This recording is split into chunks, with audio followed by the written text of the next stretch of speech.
Hello, welcome to Your Sovereign Soul. My name is Sienna, and I apologize for those who are following some of my videos that I have been MIA for the last week or so. I had a birthday last week and I was out of town. My boyfriend took me on a vacation to Mount Rainier. We stayed in a cabin and it was beautiful and glorious, and that place is magical. So if you've never visited Mount Rainier, I would definitely suggest checking it out. It is unlike any place you will have ever gone to or will ever be. It's its own sort of magical little place. So anyway, I have been pretty busy with that and just work and children and life. But wanted to kind of get back on track. Topic today is how the family of your narcissistic ex-partner contributed to who they are. And I'm not saying that every person who's a narcissist has a family that made that happen, because a lot of people who would probably be deemed to be a narcissist is not a narcissist. You would think because of their family, they had an abusive family, or they were treated like the golden child, which is the other option. And they don't turn into narcissists. They're just normal people and they have empathy and care. But when we're talking about some narcissists, a lot of times it could come from their family. And what I find interesting about when I've been talking to people about narcissists, a lot of them have mostly had some sort of traumatic incidents or incidences in their life. Now, granted, we all do. I mean, to a greater or lesser degree, we are human on this planet, and this planet's density is of a lower frequency, genuinely speaking. And so, of course, it's our job to increase that frequency.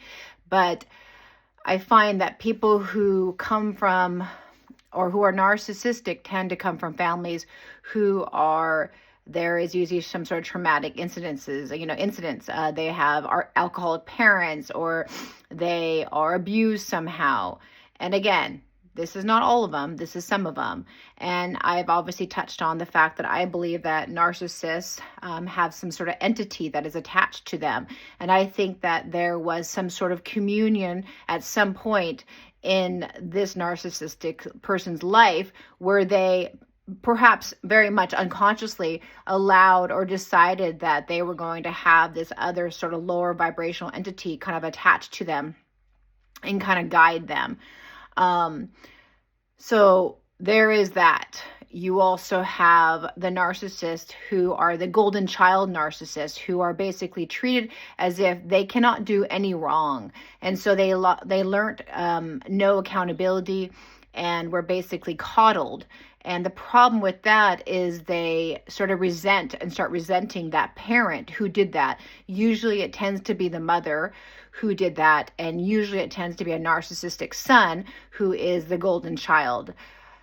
So in the context of this communication today, it's just to kind of look at why that is and what that's all about. Why do some narcissists come from these families where they cannot do wrong? My ex-narcissist, I would say, was definitely a golden child. Perhaps there was abuse in his family at some point, but I would say definitely golden child syndrome or symptom. His parents were basically catered to him no matter what, and didn't really make him accountable for his actions, which a lot of them were unacceptable in the human framework of what is acceptable and what is not. And knowing this, there was no, confrontation and no, telling their son that, hey, this is not acceptable. You cannot do this. You need to redeem yourself, or whatever it is. It's like they just kept kind of going, over and over as far as their actions and what they can do for their child. which is kind of messed up. So yeah, I would definitely say I have experienced myself having a partner who was definitely the golden child. But again, I think there are sometimes overlaps between the golden child and probably even some sort of trauma or even abuse. I don't know. In his circumstance, I just definitely know that there was a golden child situation because there was a lack of accountability from his parents to him. And I also wanted to touch on that the narcissist is really good at playing his or her parents and those around him or her. They are master manipulators. Like, I mean, just astoundingly amazing manipulators. They can basically turn everyone around them against you, even if you didn't do anything, even if you were the innocent one. It's quite scary. I mean, obviously, this world that we live in is wrought with narcissists manipulating all of us. It's in our general public. It's in our finance sector. It's in our government sector. It's in all of our leadership sectors. It is all around us. And so I think it is really good if you're empathic or you are more of a feeling person when it comes to certain things and intuitive in today's world, to really feel what you feel that way when you're talking to someone you've never spoken to before. If something feels off, once, okay, but it feels off a second time, a third time, it's probably worth noting that there is something perhaps amiss that is going on, and maybe it is your body's way of saying, like, hey, be aware that there is this person here that is not really true.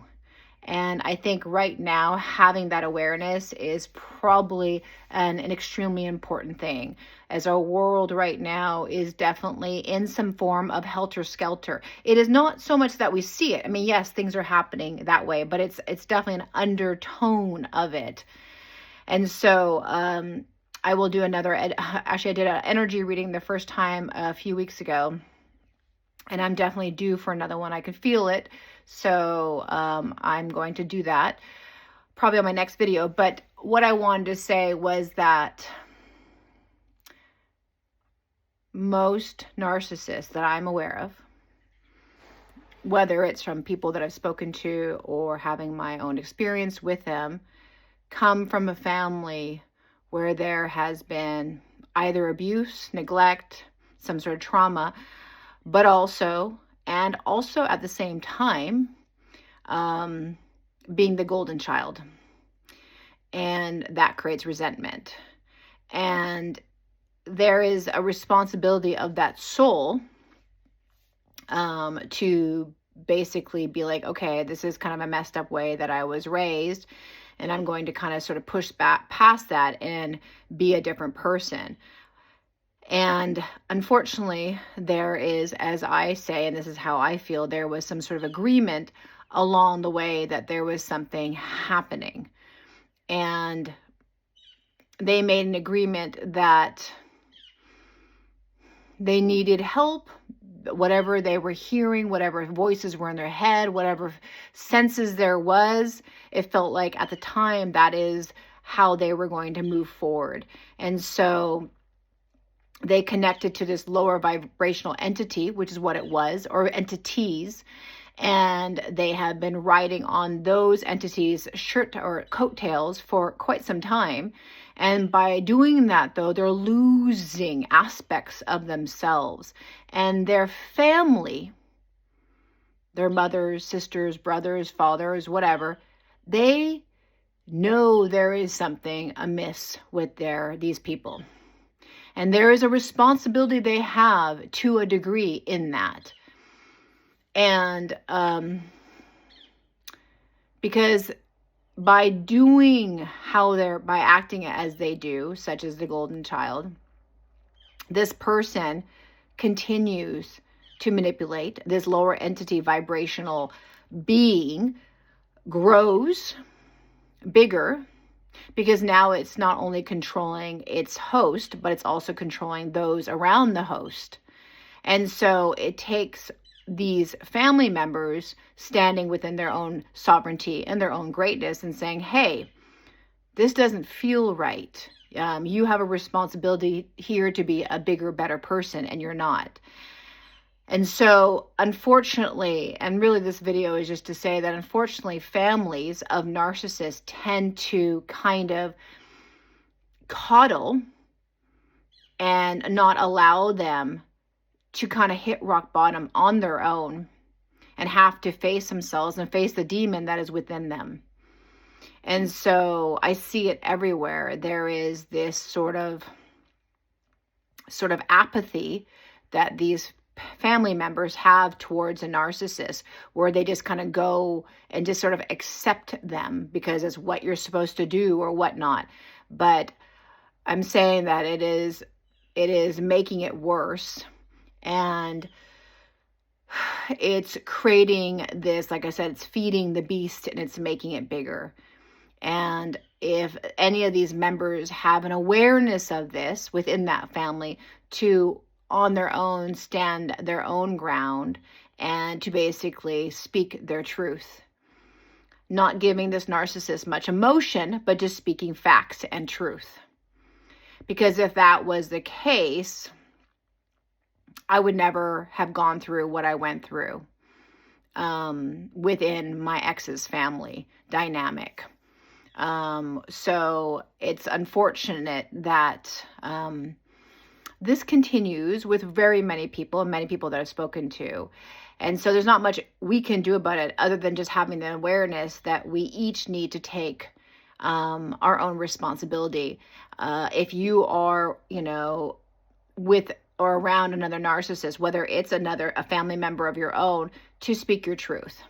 And probably to spend time away from them, because again, they are carrying a burden that only they can handle.